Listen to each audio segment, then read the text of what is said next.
Hello friends, कैसे हो आप सभी। उम्मीद है कि बढ़िया होंगे और पढ़ाई कर रहे होंगे। आज हम प्राचीन भारत इतिहास का अगला टॉपिक जैन धर्म लेकर हाजिर हुए हैं। इससे पहले भी क्लास हमारी हो चुकी हैं। ये क्लास यूपीएससी से संबंधित हैं और ये नोट्स बेस्ट फैकल्टी के नोट्स हैं। जो लोग इस चैनल से जुड़े हुए हैं उनका तहे दिल से स्वागत है। आज हमारा अगला टॉपिक है जैन धर्म और इसके बाद हमारा टॉपिक होगा मौर्यकाल। इसको एक ही क्लास में ख़त्म करने की कोशिश करेंगे क्योंकि टाइम बहुत ही कीमत होती है। तो चलिए शुरू करते हैं। जैन धर्म की बात करें, परंपरा के अनुसार जैन धर्म में 24 तीर्थंकरों का उल्लेख मिलता है। इसको आधार के रूप में देखने पर बौद्ध धर्म की तुलना में यह अत्यंत प्राचीन प्रतीत होता है। इसके प्रथम तीर्थंकर ऋषभदेव या आदिनाथ हैं। 23वें तीर्थंकर पार्श्वनाथ हैं। अब पार्श्वनाथ से जुड़ी कुछ जो बातें हैं उनको भी देख लेते हैं। ये काशी के राजा अश्वसेन के पुत्र थे। ऐतिहासिक साक्ष्यों से इनकी गतिविधियों की जानकारी मिलती है। पार्श्वनाथ ने अपने अनुयायियों की 4 व्रत का पालन करने को कहा। पहला है अहिंसा, दूसरा सत्य, तीसरा अस्तेय और चौथा है अपरिग्रह। साथ ही इनके अनुयायी वस्त्र भी धारण करते थे। महावीर स्वामी के बारे में, इनका जन्म 540 ईसा पूर्व में, मृत्यु 568 ईसा पूर्व में हुआ था। प्रमुख शिक्षाएं महावीर के उपदेश। इस टॉपिक की बात करें तो इनकी शिक्षाओं का भी प्रमुख उद्देश्य था निर्वाण या मोक्ष की प्राप्ति। हालांकि बौद्ध धर्म के विपरीत जैन धर्म में कठोर तपस्या के माध्यम से शरीर त्याग को आवश्यक माना गया है। इसे संथार या संलिखना भी कहते हैं। इनका भी मानना था कि अज्ञानता के कारण व्यक्ति आवागमन के चक्र में फंसा रहता है। त्रिरत्न के आचरण से आवागमन के चक्र से मुक्ति मिल सकती है। और त्रिरत्न क्या है? पहला है सम्यक दर्शन, इसमें तीर्थंकरों के उपदेशों पर आचरण करने की बात कही गई है। दूसरा है सम्यक ज्ञान, इसमें विविध प्रकार के ज्ञान के स्रोत का उल्लेख है। और तीसरा है सम्यक चरित्र, इसके अंतर्गत 5 महाव्रतों के कठोरतापूर्वक आचरण पर बल दिया गया है। ये हैं अहिंसा, सत्य, अपरिग्रह, अस्तेय एवं ब्रह्मचर्य। ये 5 महाव्रत हैं। जैन धर्म में ईश्वर का उल्लेख तो मिलता है, लेकिन सृष्टिकर्ता के रूप में नहीं, बल्कि तीर्थंकर से नीचे स्थान दिया गया है। जैन धर्म में आत्मा एवं पुनर्जन्म को भी माना गया है। सृष्टि को शाश्वत माना गया है। महावीर ने भी अंधविश्वास, कर्मकांड, पुरोहितवाद, वर्ण व्यवस्था की आलोचना की और वेदों को अपरुषीय नहीं माना है। नोट: जैन धर्म में स्यादवाद या ज्ञान की सापेक्षता का सिद्धांत को महत्व दिया गया है। किसी भी वस्तु अथवा घटना को कई दृष्टिकोण से देखा जा सकता है। स्यादवाद को जैन धर्म में सहिष्णुता के दृष्टिकोण से भी देखा जाता है। महावीर ने जैन धर्म के प्रचार के लिए संघ की स्थापना की। संघ प्रमुख को गणधर कहते थे। महावीर के समय जैन साहित्य 14, यहाँ कुछ देखना पड़ेगा, थोड़ा जूम कर लेते हैं।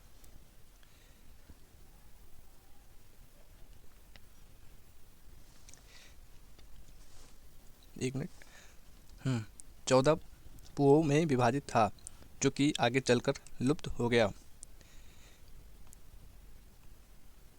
महावीर के समकालीन बिंबिसार, अजातशत्रु, उदयन और लिच्छवी के शासकों ने जैन धर्म को संरक्षण प्रदान किया। जैन धर्म से संबंधित प्रमुख पहाड़ियाँ जैसे कि उड़ीसा में खंडगिरी, उदयगिरी की पहाड़ियाँ, राजस्थान में अर्बुदगिरी की पहाड़ियाँ, गुजरात में जयगिरी की पहाड़ियाँ, शत्रुंजय गिरी की पहाड़ियाँ, कर्नाटक में चंद्रगिरी की पहाड़ियाँ, झारखंड में पारसनाथ की पहाड़ियाँ। ये सम्मेद शिखर के नाम से भी जाना जाता है या इसे कहते हैं। जैन धर्म के संप्रदाय, ऐसा माना जाता है कि 300 ईसा पूर्व के आसपास चंद्रगुप्त मौर्य के शासन काल में पाटलिपुत्र में एक अकाल आया। इस दौरान भद्रबाहु के नेतृत्व में बड़ी संख्या में भिक्षु दक्षिण भारत या कर्नाटक चले गए। दूसरी तरफ अस्तलबाहु के नेतृत्व में भिक्षु पाटलिपुत्र में रह गए। दक्षिणी भिक्षुओं ने नियमों में उदारता बरती। इसी मुद्दे को लेकर विवाद हुआ। पाटलिपुत्र में प्रथम जैन संगीति बुलाई गई और इसी संगीति में जैन धर्म 2 संप्रदायों में बट गया। पहला दिगंबर और दूसरा श्वेतांबर में। दिगंबर वस्त्र धारण नहीं करते हैं, श्वेतांबर वस्त्र धारण करते हैं। श्वेतांबर का मत है कि महिलाएं मोक्ष प्राप्त कर सकती हैं, वहीं दिगंबर इसे नहीं मानते हैं। कैवल्य का अर्थ होता है पूर्ण ज्ञान। कैवल्य प्राप्ति के पश्चात तीर्थंकर भोजन ग्रहण कर सकते हैं, यह श्वेतांबर का मत है, इसे दिगंबर नहीं मानते हैं। आगे चलकर विभिन्न उप संप्रदायों में इनका विभाजन हुआ, जैसा कि श्वेतांबर संप्रदाय। श्वेतांबर संप्रदाय में मूर्ति पूजक, तेरापंथी और स्थानकवासी ये उपविभाजित हो गए। और दिगंबर संप्रदाय भी 20पंथी, 13पंथी एवं समैया पंथी में विभाजित हो गया। नोट, 6ठी सदी ईस्वी में गुजरात के वल्लभी में देवाधी श्रमण की अध्यक्षता में जैन संगीति का आयोजन एवं जैन धार्मिक साहित्य को अंतिम रूप दिया गया। जैन साहित्य की बात करें तो इसे आगम भी कहते हैं। इसमें 12 अंग, उपांग, छेद सूत्र, मूल सूत्र और प्रवृत्ति ग्रंथ शामिल हैं। 12 अंग में भगवती सूत्र और आचरांग सूत्र ये शामिल हैं और प्रवृत्ति ग्रंथ में भद्रबाहु के द्वारा है कल्पसूत्र है और हेमचंद्र के द्वारा परिशिष्ट पर्वन है। वेदांग को ब्राह्मण साहित्य भी कह सकते हैं। वेदों को संक्षिप्त में समझने के लिए वेदांग साहित्य की रचना की गई। वेदांग 6 भागों में विभक्त था। पहला शिक्षा, इसका अर्थ होता है शुद्ध उच्चारण के लिए। दूसरा है व्याकरण भाषा संबंधी नियम के लिए। तीसरा पाणिनि की अष्टाध्यायी, यहाँ पर कुछ ये संस्कृत की प्राचीनतम रचना है। व्याकरण में अगर हम बात करें तो संस्कृत की प्राचीनतम रचना है अष्टाध्यायी और इन पाणिनि के द्वारा ये लिखा गया 5वीं शताब्दी में। तीसरा है निरुक्त, शब्दों की उत्पत्ति को समझने के लिए और इसमें व्यास के द्वारा निरुक्त जो कि लिखा गया है। और चौथा है छंद, गायन के लिए। 5वां है ज्योतिष, शुभ मुहूर्त के लिए। 6ठा है कल्प, यह 4 भागों में विभाजित है। पहला गृह सूत्र, दूसरा स्रोत सूत्र, तीसरा धर्म सूत्र और चौथा शुल्ब सूत्र।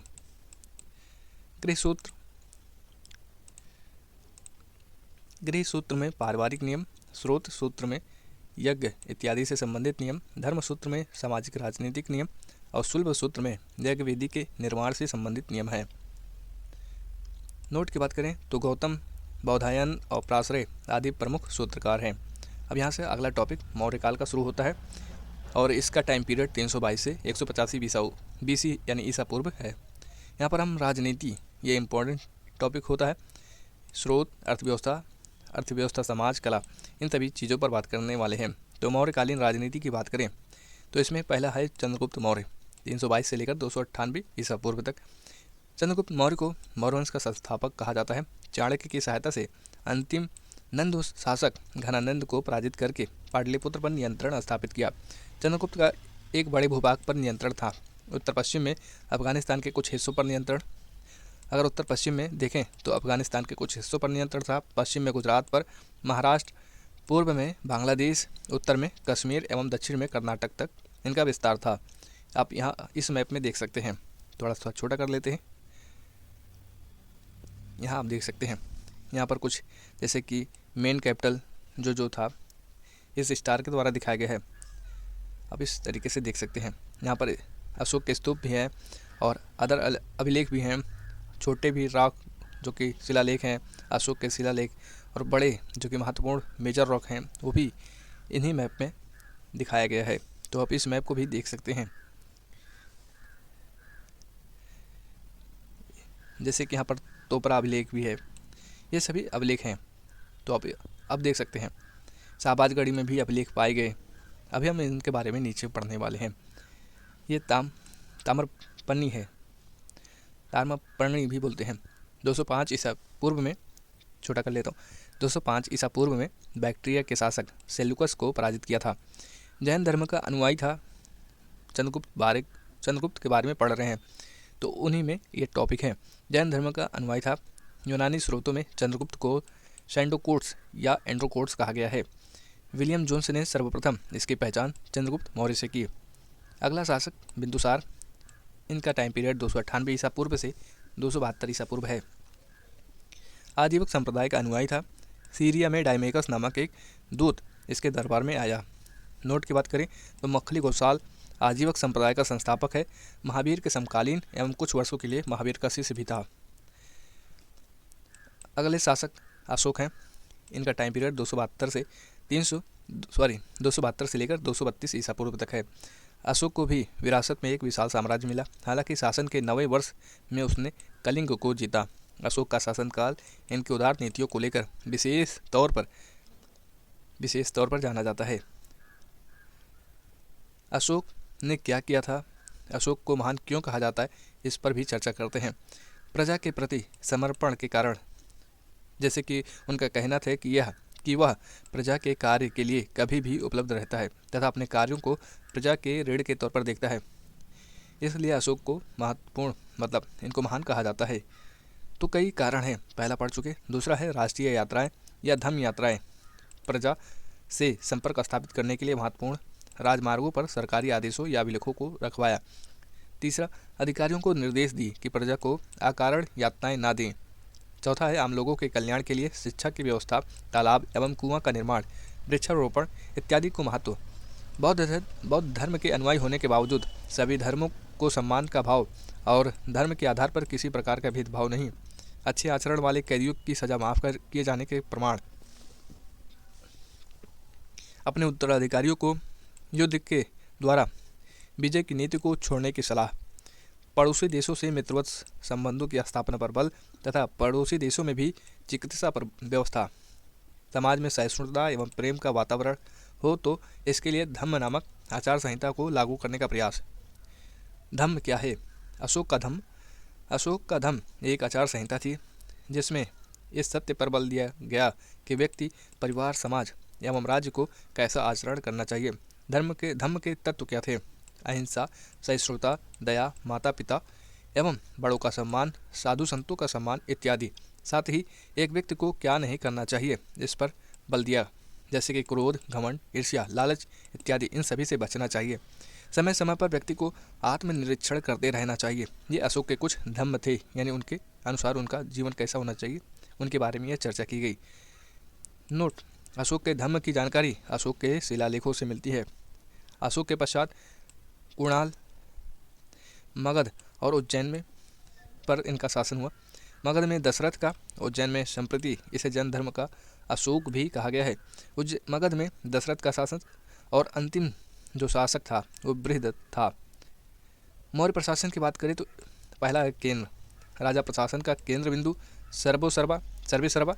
कौटिल्य ने राजा को 7 अंगों यानी सप्तांग में राजा को श्रेष्ठ माना है। ये कुछ अशोक के अभिलेख हैं जो कि पाए गए अन्य स्थलों से, जैसे कि साबाजगढ़ी है, कंधार है, मनसेहरा है, कालसी है, दिल्ली तोपरा है, मेरठ है, लुम्बिनी है, लारिया, नंदनगढ़, कौशाम्बी, ये सभी अशोक के अभिलेख हैं। और यहाँ पर आप देख सकते हैं कि ये मेजर रॉक्स है जो स्क्वायर में बना हुआ है, ये सभी मेजर रॉक हैं।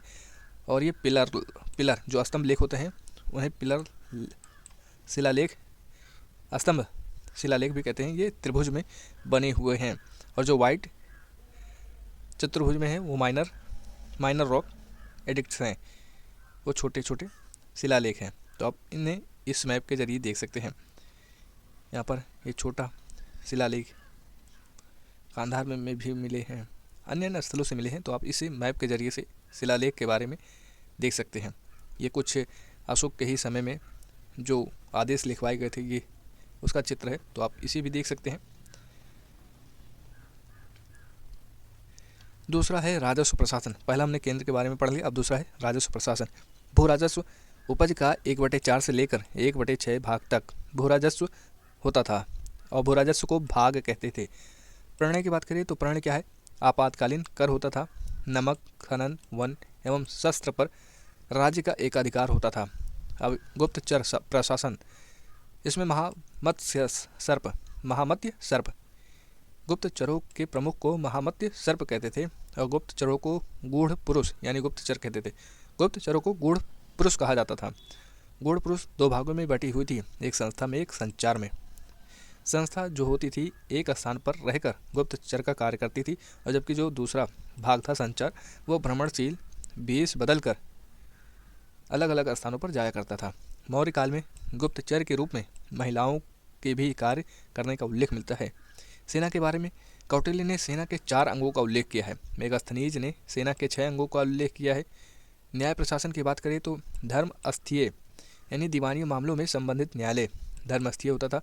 दूसरा है कंटक शोधन, फौजदारी मामलों से संबंधित न्यायालय को कंटक शोधन, और धर्मस्थीय मामले जो दीवानी मामलों से जुड़े होते थे उन्हें धर्मस्थीय प्रशासन में रखते हैं। अपराध करने पर कठोर दंड का प्रावधान। अशोक ने रज्जुक नामक अधिकारी को न्याय करने का अधिकार दिया था। प्रशासनिक विभाजन को देखें तो केंद्र के नीचे प्रांत के नीचे मंडल, इन्हें प्रादेशिक भी कहते थे, मंडल के नीचे जिला, इन्हें आहार या विषय भी कहा जाता था। जिला के नीचे स्थानीय, इसमें 800 गाँव होते थे, और उसके नीचे द्रोणमुख, फिर संग्रहण, फिर ख्वाटिक, फिर ग्राम, इस तरीके से विभाजित था। नोट की बात करें तो मेगास्थनीज पाटलिपुत्र नगर के प्रशासन के लिए 6 समितियों का उल्लेख करता है। मौर्य काल में जनगणना एवं बाहर से आने वालों का रिकॉर्ड भी रखा जाता था। मौर्यकालीन स्रोत की बात करें तो इसके 2 स्रोत हैं, एक साहित्यिक, एक पुरातात्विक।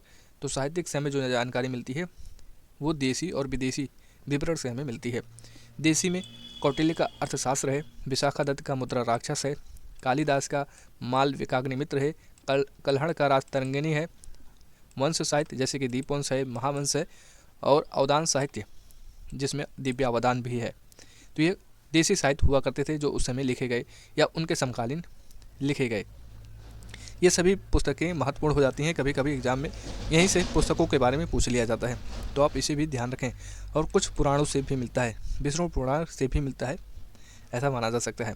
विदेशी साहित्य की बात करें तो यूनानी साहित्य इसमें पहले आते हैं, जिसमें मेगास्थनीज की इंडिका है जो बहुत इंपॉर्टेंट है। मूल ग्रंथ उपलब्ध नहीं है, बाद के यूनानी लेखकों ने इंडिका के विचारों को अपनी रचनाओं में महत्व दिया है। दूसरे है सिकंदर के समकालीन यात्री जैसे कि निर्याकस, चीनी यात्री हैं। फाहियान एवं हुएनसांग के यात्रा विवरण से भी मौर्यों की जानकारी मिलती है। अर्थशास्त्र की बात करें तो इसका लेखक कौटिल्य या विष्णुगुप्त या चाणक्य, इनका एक ही नाम है। राज्य व्यवस्था पर महत्वपूर्ण पुस्तक है, पुस्तक में कुछ खंड बाद में भी जोड़ा गया। प्रशासन एवं राजनीति से संबंधित महत्वपूर्ण विचार इसमें दिए गए हैं। इसमें पहला क्या है कि राजा एवं मंत्रियों के उत्तम चरित्र पर बल, दूसरा है भ्रष्टाचार से कठोरतापूर्वक निपटने की सलाह, देश की सुरक्षा के लिए कुशल गुप्तचर प्रणाली एवं सशक्त सेना पर बल। अधिकारियों का एक प्रमुख कार्य है वो है नीतियों का क्रियान्वयन, प्रजा के कल्याण में ही राजा का कल्याण है।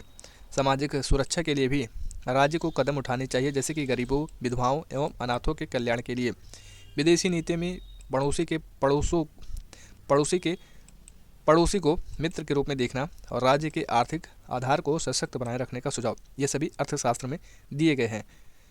और पुरातात्विक साक्ष्य की बात करें तो इसमें भौतिक अवशेष आते हैं, इमारतें भी आती हैं, अभिलेख, सिक्के और अन्य भी चीज़ें आती हैं। तो अभिलेख की बात करते हैं, किसी ठोस आधार पर उत्कीर्ण लेख को अभिलेख कहते हैं, जैसे कि पत्थर, स्तंभ या फिर धातु के पत्र पर लिखे गए। मौर्यकालीन अभिलेख की बात करें तो इसमें अशोक से पहले की, अशोक के समय और अशोक के बाद के जो अभिलेख हैं वो मौर्यकालीन अभिलेख से जुड़े माने जाते हैं। अशोक पूर्व अभिलेख की बात करें तो इसमें है महास्थान के अभिलेख, बांग्लादेश, इसमें अन्नागार, अकाल इत्यादि का उल्लेख है। अशोक के पश्चात अभिलेख की बात करें तो इसमें रुद्रदमा का जूनागढ़ अभिलेख है और स्कंदगुप्त का जूनागढ़ अभिलेख है। यहाँ दोनों अलग अलग अभिलेख हैं। एक जूनागढ़ अभिलेख है जिसमें गिरनार भी दिया हुआ होता है, तो एक रुद्रदमा का जूनागढ़ अभिलेख है, एक स्कंदगुप्त का जूनागढ़ अभिलेख है। और अशोक के समय का जो अभिलेख है वो 3 प्रकार का है, एक है शिलालेख, दूसरा है स्तंभलेख और तीसरा है गुफालेख। इसको मैंने आप ऊपर देखे होंगे कि मैप में इसे दिखाया गया है। तो शिलालेख की बात करें तो पहला है बृहद शिलालेख जो कि मेजर, हमने बताया था कि ये मेजर एडिक्ट्स हैं, और दूसरा है पृथक शिलालेख और लघु शिलालेख। ये तीनों शिलालेख के अंतर्गत आते हैं। बृहद शिलालेख की बात करें तो यह 8 स्थानों से प्राप्त होता है और इस पर 14 आदेश है। 8 स्थान कहाँ कहाँ है? पहला है कालसी, मानसेरा, शहबाजगढ़ी, गिरनार। मानसेरा और शहबाजगढ़ी पाकिस्तान में है, कालसी उत्तराखंड में है, और जो गिरनार है वो गुजरात में है। 5वां है सुपारा और 6ठा है एर्रागोडी, 7वां है जोगढ़ और 8वां है धौली। ये मेजर अभिलेख हैं यानी बृहद शिलालेख हैं। कुछ प्रमुख आदेश की बात करें तो इस पर पशु हत्या पर प्रतिबंध, लेकिन पूर्णता नहीं।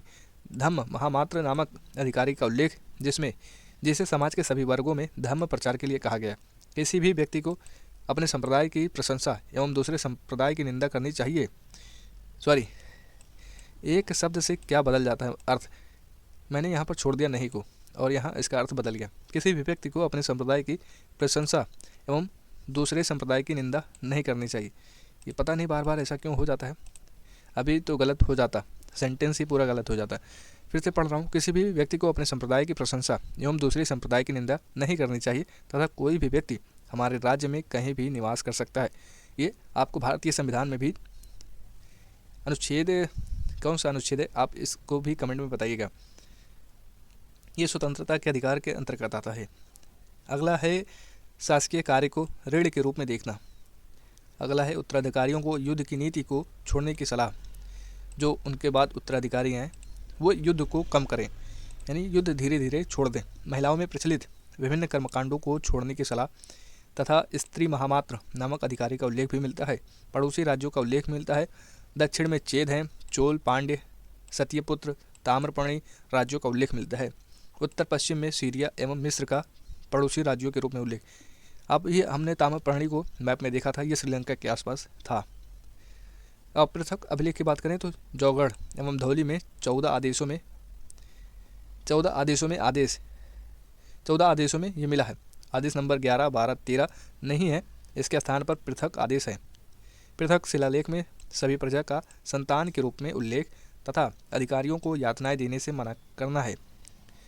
लघु शिलालेख की बात करें तो लघु शिलालेख में पृथक आदेश, साथ ही अशोक की नीतियाँ एवं धार्मिक विश्वास के संदर्भ में जानकारियाँ मिलती हैं।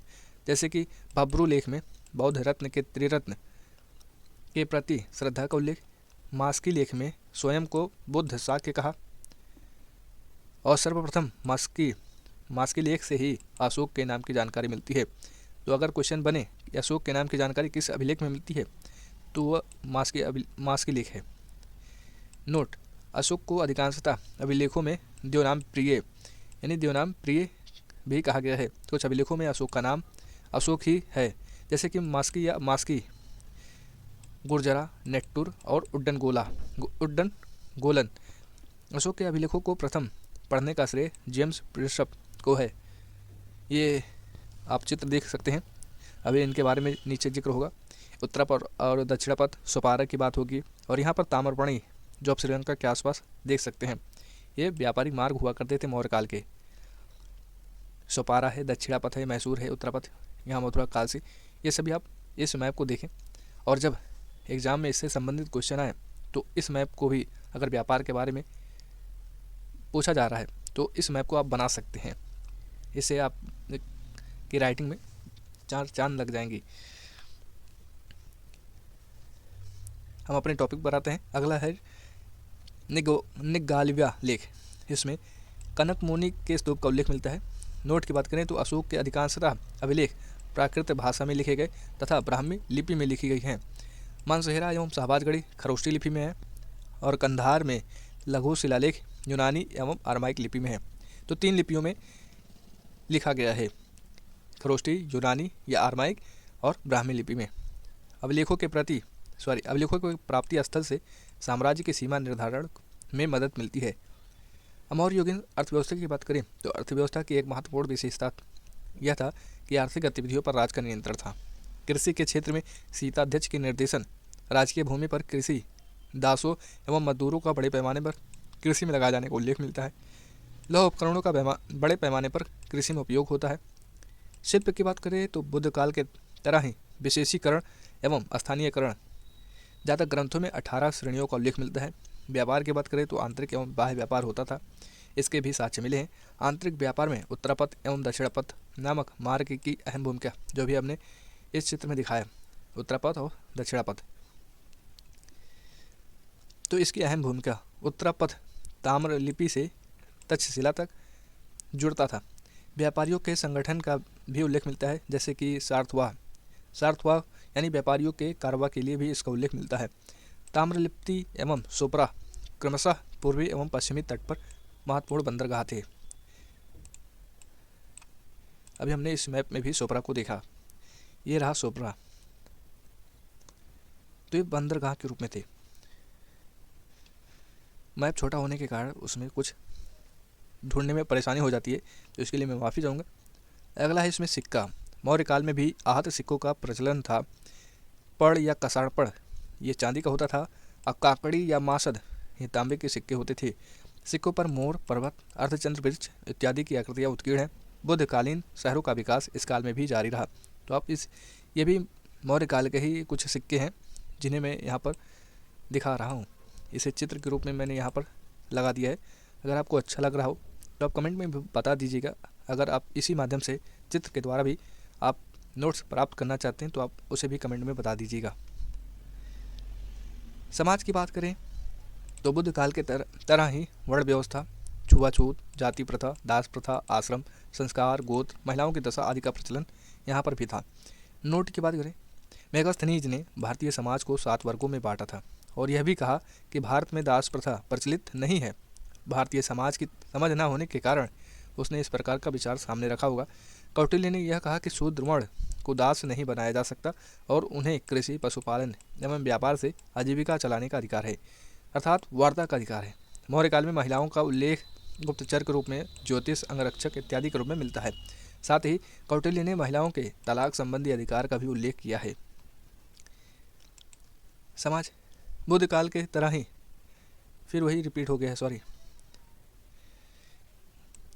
मौर्य कला की बात करें तो स्थापत्य कला और मूर्ति कला, इन दोनों में हम डिवाइड करके ही पढ़ने वाले हैं या पढ़ेंगे।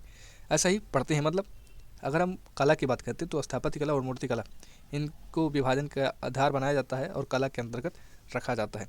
तो इसमें राज्य के द्वारा भी कुछ स्थापित किया गया, जैसे कि स्तंभ, विहार और जो अन्य चीज़ें हैं, जैसे कि इसमें राजभवन है, पाटलिपुत्र शहर, यह राज्य द्वारा निर्मित है। मूर्ति कला में राजकीय मूर्तियाँ भी आती है और लोक कला जो आम लोगों के द्वारा बनाई जाती है। राजकीय मूर्तियाँ राज्य के द्वारा बनाई जाएगी, ये आम सी बात है। स्थापत्य कला, इसमें स्तंभ और स्तंभ आप इस चित्र में भी देख सकते हैं। स्तंभ की बात करें तो मौर्य काल में विभिन्न स्थलों से बड़ी संख्या में स्तंभों के साक्ष्य मिलते हैं, जैसे कि सांची, सारनाथ, लुम्बिनी, प्रयागराज इत्यादि जगहों से। 2 प्रकार के स्तंभ होते थे, एक स्वतंत्र स्तंभ और दूसरा है स्मारक स्तंभ। कलात्मक दृष्टिकोण से स्वतंत्र स्तंभ का सर्वाधिक महत्व है। इनकी विशेषताएं देखते हैं। एकास्मक पत्थर से निर्मित, 40-50 फीट लंबा होती थी। स्तंभों पर चमकीला पॉलिश, शीर्ष पर पशुओं की मूर्तियाँ इत्यादि आप इस चित्र में भी देख सकते हैं। आप ये बताएं कि ये किस स्थान का ये स्तंभ लेख है, स्तंभ शिलालेख है, सॉरी। आप ये बताएं किस जगह का है। जो मैंने यहाँ पर चित्र दिखाया है वो इसी का मतलब हस्तलिखित रूप में आप इसे दिखा सकते हैं। उल्टे कमल की आकृति यहाँ पर बनी होती है, पशु के चित्र, इस तरीके से आप इसे चित्र के रूप में दिखा सकते हैं। यहाँ पर बताया गया कि अलग से आधार नहीं बनाया जाता था, आधार पर मोर की आकृति होती थी। महत्व, इनका महत्व क्या है? अशोक के साम्राज्य विस्तार, उसका धार्मिक विश्वास, सांप्रदायिक तनाव, बौद्ध धर्म का महत्व, धर्म की नीति, कल्याणकारी कार्यों इत्यादि की जानकारी इससे मिलती है, इसलिए ये महत्व है। नोट, ईरानी स्तंभों में अंतर क्या है? जो अशोक के अभिलेख है, मतलब अशोक के हैं यानी मौर्य काल के जो है, और ईरानी स्तंभों में अंतर क्या है? तो ईरानी स्तंभों के शीर्ष पर मानव की आकृति है और ईरानी स्तंभ स्मारक स्तंभ का हिस्सा है। मौर्यों की तरह उस पर चमकीली पॉलिश नहीं है। ईरानी स्तंभों के कई खंड हैं और उन्हें जोड़ा गया है, और यहाँ पर आपने देखा कि आधार यहाँ पर जुड़े नहीं हैं, अलग से नहीं जुड़े हुए हैं, बल्कि उसी में शामिल हैं। स्तूप, अगर स्तूप के बारे में पढ़ना है आपको तो इसके अंतर्गत हम इस टॉपिक को रखते हैं कि स्तूप क्या है, इसका क्यों निर्माण किया गया, स्तूप के प्रकार क्या हैं, इसकी विशेषताएं, और मौर्यकालीन स्तूप के बारे में भी चर्चा करनी होती है। कि अगर किसी भी काल के स्तूपों की चर्चा करनी होती है तो उसी आधार पर हम चर्चा करते हैं। मुख्यतः बुद्ध एवं बौद्ध भिक्षुओं के अवशेषों पर निर्मित अर्धगोलाकार ढांचा होता है। स्तूप क्या होता है? अभी हमने स्तूप का परिभाषा दिया। मुख्यतः बुद्ध एवं बौद्ध भिक्षुओं के अवशेषों पर निर्मित अर्धगोलाकार ढांचा होता है। बुद्ध ने अपने जीवन काल में ही अपने शिष्यों से शरीर त्याग के बाद स्तूप निर्माण की चर्चा की थी या इच्छा व्यक्त की थी, इसलिए स्तूप का निर्माण हुआ। तो स्तूप क्यों निर्माण कराया गया? तो यहाँ पर हम मौर्यकालीन स्तूप की बात कर रहे हैं, तो बुद्ध ने अपने जीवन काल में ही अपने शिष्यों से शरीर त्याग के बाद स्तूप निर्माण की चर्चा की थी, इसलिए कराया गया या इच्छा व्यक्त की थी। संभवतः इसका मकसद बुद्ध की शिक्षाओं के प्रति लोगों का ध्यान आकर्षित करना था। किसी न किसी रूप में मिट्टी के ढेर या स्तूप को समाज में सम्मान देने की परंपरा रही होगी। स्तूप की संरचना की बात करें या विशेषताएं, तो आप इस चित्र में भी देख सकते हैं और इस चित्र में भी देख सकते हैं। इसे अगर हम कॉपी में बनाते हैं तो इस तरीके से बना सकते हैं, आप इससे अच्छा भी बना सकते हैं, लेकिन जैसे कि मैंने दिखा दिया है, और यहाँ पर मैंने इसका जो ओरिजिनल फ़ोटो है वो भी लगा दिया है, तो आप यहाँ से भी देख सकते हैं और इस तरीके से भी देख सकते हैं। हम सीधा यहाँ पर आते हैं। स्तूप के प्रकार, इसमें पहला प्रकार है शारीरिक, दूसरा प्रकार है पारिभौमिक। पारिभौमिक क्या होता है कि बुद्ध के द्वारा उपयोग में लाई गई वस्तुओं पर निर्मित जो होती है उसे पारिभौमिक कहा जाता है। तीसरा है उद्देशिक, उद्देश्य मतलब बुद्ध के जीवन से संबंधित महत्वपूर्ण स्थलों पर निर्मित। ये सभी उद्देश्य कुछ न कुछ देते हैं, इसलिए उद्देश्य स्तूप होते हैं। और चौथा है पूजार्थक या संकल्पित। श्रद्धालुओं के द्वारा पूजा के उद्देश्य से निर्मित स्तूप किसी भी स्थल पर यह बने होते हैं। मौर्यकालीन स्तूप की बात करें तो पुरातात्विक एवं साहित्यिक साक्ष्यों से अशोक के पूर्व एवं मौर्यों से पूर्व भी स्तूपों के निर्माण का उल्लेख मिलता है। जैसे कि बुद्ध के शारीरिक अवशेषों पर 8 स्तूपों के निर्माण का उल्लेख मिलता है। अशोक के स्तंभ लेख में कनक मुनि के स्तूप का लेख मिलता है। बौद्ध स्रोतों में अशोक को 84,000 स्तूपों का निर्माता बताया गया है। हालांकि यह अतिशयोक्ति प्रतीत होता है, लेकिन अशोक के काल में सारनाथ, सांची, बोधगया, तक्षशिला इत्यादि स्थलों से स्तूपों के साक्ष्य मिलते हैं। इन स्तूपों में स्तूप स्थापत्य से संबंधित सभी विशेषताओं का साक्ष्य मिलता है, जैसे कि रेलिंग, तोरण, अर्धगोलाकार ढांचा, हर्मिका, छत्र इत्यादि। अशोककालीन स्तूपों के निर्माण में ईंटों एवं लकड़ी का प्रयोग किया गया। तोरण एवं रेलिंग के निर्माण में लकड़ी का प्रयोग और संभवतः ये नष्ट हो गए। विहार क्या है? विहार भिक्षुओं के रहने की जगह होती है। विहारों का संबंध जैन धर्म, बौद्ध धर्म एवं ब्राह्मण एवं अन्य संप्रदायों से रहा है। 2 प्रकार के विहार होते हैं। एक पहला है कि पहाड़ों को काटकर निर्मित जो विहार बनाए जाते हैं, जिसे हम गुफा विहार भी कहते हैं, तथा दूसरा है संरचनात्मक विहार, जैसे कि पत्थरों या ईंटों से निर्मित होती है। मौर्यकालीन विहार। मौर्यकाल में अशोक एवं उसके पौत्र दशरथ के द्वारा बिहार के गया में बराबर की पहाड़ियों एवं नागार्जुनी पहाड़ियों में विहारों के निर्माण के साक्ष्य मिलते हैं। अशोक ने बराबर की पहाड़ियों में सुदामा, कर्ण चौपर एवं विश्व झोपड़ी नामक 3 विहारों का निर्माण कराया। इसी पहाड़ी में दशरथ ने लोमेश ऋषि नामक विहार का निर्माण कराया। तो ये जो बराबर की गुफा है, आप इसका चित्र भी देख सकते हैं। ये उस समय का है, मौर्य काल का समय में ये बनाए गए थे। और यहाँ पर हमने पढ़ा कि बराबर की पहाड़ियों में सुदामा, कर्ण चौपर एवं विश्व झोपड़ी नामक 3 विहारों का निर्माण अशोक ने कराया था। नागार्जुनी पहाड़ी में दशरथ ने गोपिका नामक गुफा विहार का निर्माण कराया। अब इनकी विशेषताएं देखते हैं। इन विहारों की सामान्य विशेषताएं हैं संकीर्ण प्रवेश द्वार, छोटे छोटे कमरे, आंगन, दीवारों एवं सतह की घिसावट, ताकि उसे समतल किया जा सके, चमकीली पॉलिश, रोशनी के लिए छोटी सी जगह। यहाँ पर मैंने छोटा सा ही एक चित्र लगाया है। यहाँ पर आप देख सकते हैं कि प्रवेश द्वार कितना संकीर्ण है। छोटे छोटे कमरे भी होते होंगे। इन गुफाओं में शासकीय लेख भी मिलते हैं और आजीवक संप्रदाय को दान में दिए जाने का उल्लेख भी मिलता है। नोट की बात करें तो इससे धार्मिक सहिष्णुता की नीति, आजीवक संप्रदाय के अस्तित्व, भाषा, लिपि इत्यादि की जानकारी मिलती है। अब अन्य जो स्ट्रक्चर हैं जो स्तूप स्थापत्य कला के अंतर्गत आते हैं, उसमें है पटना। ये पटना के कुम्हारार है, यानी पटना से चंद्रगुप्त के काल में निर्मित विशेष राजभवन के अवशेष पतनग्रस्त व्यवस्था में मिलते हैं। इसमें पत्थर एवं लकड़ी का बड़े पैमाने पर उपयोग किया गया था। मेगास्थनीज पटना के नगर नियोजन एवं प्रशासन की भी जानकारी दी है। मूर्तिकला की बात करें तो मौर्य काल में 2 प्रकार की मूर्तियों के साक्ष्य मिलते हैं। एक राज्य के द्वारा निर्मित मूर्तियाँ और दूसरा है आम लोगों के द्वारा निर्मित मूर्तियाँ। राजकीय मूर्तियाँ पत्थरों से निर्मित हैं और इसके साक्ष्य अशोक के स्तंभ लेखों एवं शिलालेखों से प्राप्त होती हैं। जैसे सारनाथ एवं सांची के स्तंभ के शीर्ष पर 4 सिंह यानी 4 शेर की मूर्तियां हैं। रामपुरवा स्तंभ पर बैल की मूर्ति, धौली एवं कालसी शिलालेखों पर हाथी की मूर्ति है। इन मूर्तियों में शारीरिक अनुपात, सौंदर्य, मांसपेशियों का उभार इत्यादि को कुशलतापूर्वक बनाया गया है। यह अत्यंत ही जीवंत प्रतीत होती हैं। दूसरा है लोक कला। राजकीय मूर्तियों के अतिरिक्त पत्थर एवं मिट्टी से निर्मित मूर्तियों के साथ जिनका संबंध आम लोगों से है, पत्थर से निर्मित कुछ प्रमुख मूर्तियाँ हैं। पटना से प्राप्त चवर धारणी यक्षिणी की मूर्ति, पटना से ही एक दिगंबर साधु की मूर्ति और मथुरा से प्राप्त यक्ष की मूर्ति इत्यादि ये मिली हैं। तो आप इस मूर्ति को भी देख सकते हैं कि इसका बनावट कैसा है।